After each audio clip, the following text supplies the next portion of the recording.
తెలంగాణ మలిదశ ఉద్యమంలో కీలకంగా పనిచేసిన ఉస్మానియా విద్యార్థి నాయకుడిగా తెలంగాణ రాష్ట్ర సాధనలో తన వంతు పాత్రను పోషించారు. దాన్ని గుర్తించి కేసీఆర్ ప్రభుత్వంలో తెలంగాణ రాష్ట్ర తొలి ఎస్సీ కార్పొరేషన్ చైర్మన్ గా పిడమర్తి రవణ బాధ్యతలు చేపట్టారు. ఎస్సీ కార్పొరేషన్ మాజీ చైర్మన్ రవణ మాట్లాడుతూ రజకులు ఎస్సీలో చేరడం న్యాయమైన డిమాండే.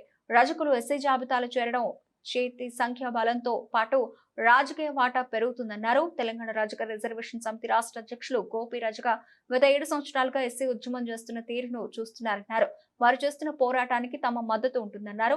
రజక కులస్తులు ఎస్సీ జాబితాలో చేరడానికి తమకు లేని అభ్యంతరాలు కేంద్ర రాష్ట్ర ప్రభుత్వాలకు ఏమున్నాయని అభిప్రాయపడ్డారు. కేంద్ర రాష్ట్ర ప్రభుత్వాలు బిల్లును ప్రవేశపెట్టి ఆమోదించాలని కోరారు. తెలంగాణ రాష్ట్రంలో బీసీ జనాభాలో అత్యధికంగా ఉన్నటువంటి బాగా ఎక్కువగా అంటరానితనాన్ని అనుభవించినటువంటి కులాలు రెండు, ఒకటి చాకలి, మంగలి. జనాభాలో వాళ్ళు దాదాపుగా 5-6% ఉన్నప్పటికీ కూడా మాలమాదిగల తర్వాత ఎక్కువగా అంటరానితనానికి గురయ్యేవాళ్ళు, కులవివక్షతకు గురయ్యేవాళ్ళు, తర్వాత కుల బహిష్కరణకు గురయ్యే కులాలు రెండు. ఆ కులాలు ఎప్పటి నుంచో ఇందులో కలపమని డిమాండ్ చేస్తూ ఉన్నాయి. మరి గోపి గారు రజక రిజర్వేషన్ పోరాట సమితి సంఘాన్ని పెట్టి ఎప్పటి నుంచో వాళ్ళ కోసం పనిచేస్తా ఉన్నాడు.